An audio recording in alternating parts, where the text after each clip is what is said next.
Saya minta maaf karena saya nggak bisa ada di sana. Eh, Sangat sayang banget ya Pak, saya pengen banget ikut diskusi gitu, pasti ramai sekali karena saya yakin Semarang itu dari pengalaman kemarin-kemarin adalah kota yang sangat kritis walaupun malu-malu ya. Mudah-mudahan sih sekarang pada nggak malu-malu untuk nanya dan ngomong karena ada teman-teman dari DNPI, ada produser saya Lia Amran dan ada Bobby dan Sheila yang mereka pasti akan dengan sangat senang hati berdiskusi dengan kalian gitu. Bertukar pikiran mengenai perubahan iklim terutama. Terima kasih buat Dewan Nasional Perubahan Iklim gitu, kalian sangat inspiring. Film ini benar-benar terjadi berkat dukungan support total dari mereka dan mereka benar-benar mendukung sekali ya dari awal, dan sangat mendorong kita untuk menemukan satu format yang tepat untuk menceritakan kegelisahan yang sebenarnya adalah kegelisahan personal saya juga. Carbon dalam Ransel adalah jawaban saya terhadap kegelisahan saya mengenai bumi ini. Perubahan iklim itu nyata, tapi sayangnya kondisinya itu seperti gajah di depan mata nggak kelihatan gitu. Entah kenapa hal yang sangat ilmiah ini lebih berbau seperti mitos, padahal it's not rocket science gitu. Ini jelas banget iklim itu berubah gitu. Kita ngerasain banyak hal, kita ngelihat di pelosok dunia ini hal mulai berubah gitu, dan banyak sekali orang yang bersuara mengenai ini gitu, tapi entah kenapa ini masih seperti mitos di lingkungan kita. Mungkin awalnya perspektif saya sebagai filmmaker itu persis seperti perspektif Mario, skeptis dan apatis gitu. Kayaknya lebih gampang untuk nggak peduli mengenai perubahan iklim. Titik baliknya itu ketika saya kemarin membuat film animasi Sadar Energi dan judulnya Pulau Bintang. Waktu itu kita bikin animasi ini, kita kita target penonton kita adalah SMP dan SD gitu, jadi lebih ke bawah dibanding target penonton kita di Carbon Ransel. Nah saat itu saya mulai menyadari bahwa seperti Mario yang akhirnya menyadari kalau ilustrasi itu adalah senjata dia gitu, saya mulai menyadari kalau film itu sebenarnya senjata saya gitu. Dan biasanya filmmaker yang kuat itu adalah filmmaker yang mempunyai akar.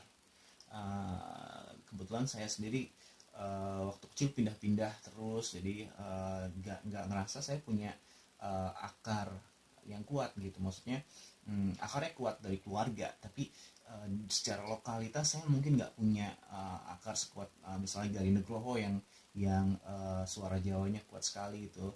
Terus misalnya Iva Isfansyah juga gitu, Yosef Anginun dan filmmaker lain. Kemudian saya dapat film Pulau Bintang gitu. Waktu itu emang aneh gitu. Tiba-tiba saya nggak, dari dulu tuh that's my concern gitu. I care about this gitu. Dan ternyata setelah saya membuat itu, belajar banyak dari itu, saya menemukan bahwa sesuatu yang mungkin orang pikir sebagai film pesan gitu, sebagai film penyuluhan, project, itu mungkin jangan-jangan datang ke kita sebagai satu kesempatan untuk bersuara, untuk menyuarakan sesuatu yang sebenarnya kita benar-benar peduli gitu. Seperti Carbon dalam Ransel ini. Carbon dalam Ransel ini sebenarnya sesuatu yang mengingatkan saya pada waktu pertama kali saya dengar kata global warming gitu. Global warming itu benar-benar pukulan buat saya waktu itu, karena saya merasakan banget, saya melihat sekali gitu orang-orang kayak nggak peduli gitu, padahal polusi makin tinggi gitu. Terus udah gitu waktu itu saya belum ngerti konsep jejak karbon dan gas rumah kaca secara benar, tapi saya tahu ada sesuatu yang salah dengan cara kita hidup gitu. Maksudnya mungkin nggak salah, tapi mungkin kita lupa gitu. Kita lupa bahwa ketika kita berpikir praktis, kadang-kadang ada hal-hal yang kita kesampingkan gitu, ada hal yang kita korbankan. Dan buat orang-orang yang tidak mengalami proses pembangunannya itu gitu, mereka pikir itu hal yang lumrah gitu. Kayak mungkin kita sekarang, mungkin teman-teman yang umur sekarang ini kan, mereka mungkin dari SMA udah dapat motor, jadi mereka udah berpikir kalau itu sesuatu yang sangat biasa. Padahal sebenarnya gitu, dulu orang nggak pakai motor juga hidupnya baik-baik saja gitu, bisa naik angkot kan, bisa nebeng, jalan kaki, naik sepeda. Dan saya dulu seneng banget naik sepeda waktu kecil. Waktu SMP tuh kayaknya saking pengen ke mall gitu nggak ada uang, akhirnya naik sepeda ke mall gitu. Jadi kasihan ya waktu kecil pengennya ke mall. Tapi begitulah gitu kurang lebih. Hal-hal yang sekarang kita anggap lumrah itu kayak misalnya listrik, energi yang ada di rumah kita. Kita pikir semua itu ada untuk kita gitu. Itu biasa aja ada, tapi kita nggak pernah tahu apa yang ada di belakang itu. Dan sangat menyedihkan karena bahan bakar fosil itu adalah salah satu penyumbang jejak karbon terbesar. Dan bahan bakar fosil itu adalah hampir bisa dibilang satu-satunya sekarang di Indonesia yang bahan paling dominan gitu untuk bahan listrik gitu. Jadi semakin sering kita menggunakan listrik, nyalain AC misalnya, atau tidur dengan lampu menyala, kita tuh sebenarnya meninggalkan jejak karbon yang lumayan banyak. Karbon dalam ransel ini membuat saya berpikir kalau ini adalah tanggung jawab saya gitu. Dan hal sekecil itu kalau dilakukan bersama itu kan jadi hal besar gitu. Jadi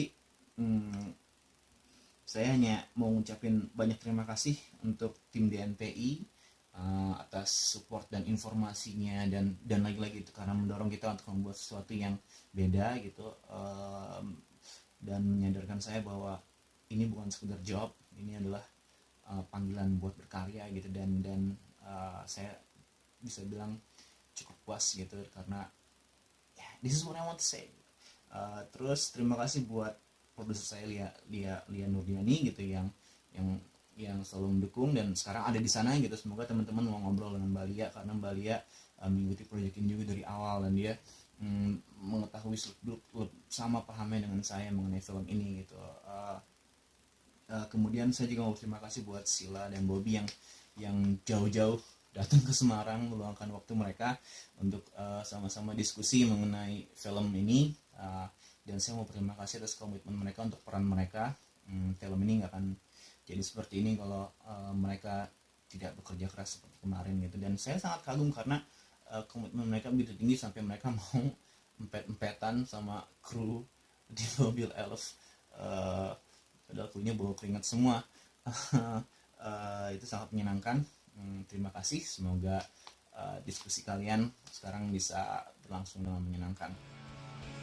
Saya Rena Iwan, terima kasih sudah menonton Karbon Dalam Ransel. Let's fight.